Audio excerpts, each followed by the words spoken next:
Hey guys, again, Mike Bland doing this, reconnaissance video for you guys, survivalists, preppers, law enforcement, military, whoever's learning the intelligence gathering in that.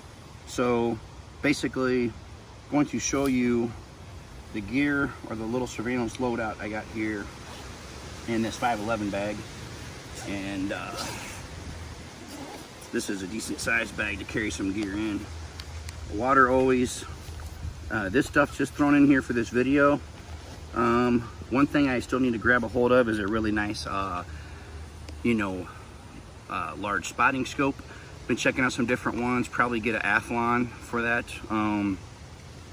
But as far as gear for doing surveillance with, our reconnaissance intelligence gathering, it's all relative. Like I said, whether you're a bodyguard, military guy, military or police sniper, SWAT team, counter drug unit, whatever you're doing, basically you can use a this is a high def Panasonic video camera, 50 times zoom, and this here is great for watching far off and just recording actual moving video, which sometimes is really good for getting information on your enemies. So binoculars, obviously, you're going to need for really any scenario, and these are Leopolds. These are not the really super high-end ones, like $2,000 or $4,000. These are like $200 jobbers, but they're very clear. I can see pretty much as far as my eyes can see with these anyways. So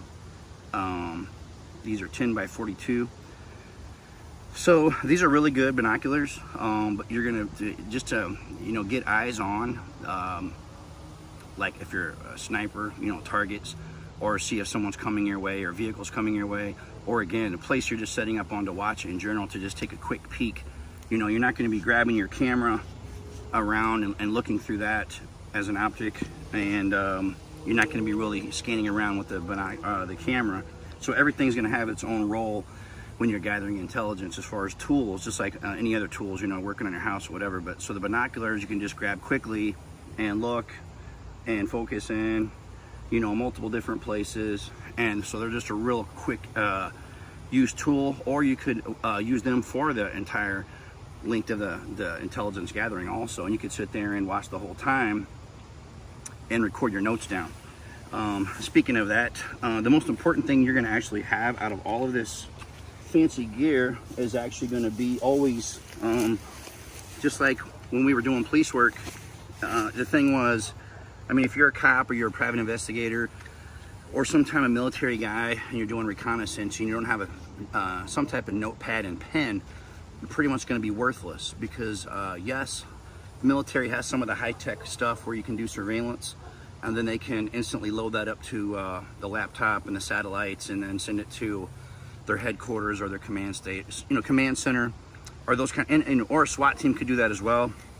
But for someone just going to be in a survival scenario, maybe a hunter, a prepper in a grid down scenario, somebody that's trying to gather intelligence, this right here is going to be the most important thing you're going to have. If you've got to get intelligence on these enemies, and I don't really see guys do videos on this topic. It's kind of interesting, because intelligence is always going to be the thing that is going to arm you. Knowledge is power, and it's kind of like really cliche to use as an example, but in the World War II, Red Dawn 2, the guys that gave the video, there was the two brothers. There was Chris Helmsworth and his brother. His brother ended up getting the video on a cell phone. He snapped the picture when the North Koreans had the little communications box. They blacked out our communications with the EMP, and they were using this device to set up new communications. Once they got that intelligence on that, they then figured out how to disable that or steal it away. But my point is, once you get intelligence on your enemy, their movements, their patterns, how many of them are, their weapons, their vehicles, how they do everything, then you can start making a plan to then take them down. So last couple things in here. Again, high power Nikon zoom. This is a P900. This thing will literally well, I have literally taken photos of craters of the moon with this thing. Again, Nikon P900, and this thing here is insanely, you're not going to be using a flash when you're doing some type of covert ops or surveillance, but you're going to be taking crystal clear photos with this. I can take a picture of someone's face from dang near a mile away, and you just got to make sure you're very steady. Make sure you have your camo screen over this, your camouflage, because this is going to put off a glare also from a mile away. And obviously, for obvious reasons, you're never going to be using a flash. So I'm going to go over some things with this in a minute, the pros and cons. And the very other thing you're going to need is, in most cases, if you have to get the information back immediately, some type of radio or communications. If this is something you can get the information back to you or your buddies, then you're going to just document it, like I said. So wanted to go over quickly the basic, the minimalist version of surveillance gear. Again, the thing that would be absolutely great in this scenario is a spotting scope. I do not have it on me at the moment, but a huge spotting scope. So, all right, guys, stay tuned for the next video.